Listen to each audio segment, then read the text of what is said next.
Internal security और external security, ये दोनों अलग अलग चीजें नहीं हैं। इन दोनों को अलग अलग करके नहीं देखा जा सकता है। यह एक ही सिक्के के दो पहलू हैं। हाँ, यह बात सही है कि राष्ट्रीय रक्षा सुरक्षा का विषय अपने आप में इतना बड़ा है कि कई सारी एजेंसी अलग अलग स्तरों में इस पर काम कर रही हैं और आज हमारे समक्ष आ रहे अलग अलग थ्रेट्स को अनेक एजेंसी अपने स्तर पर एड्रेस भी करने का काम कर रही है।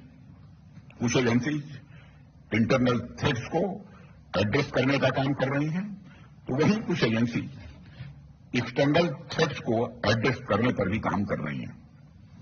लेकिन अलग अलग दायित्व होने के बावजूद भी उन सब का मोटो एक ही है और वह मोटो है देश की सुरक्षा, वह मोटो है देश में शांति और वह मोटो है देश की प्रोग्रेस यानी देश की प्रगति।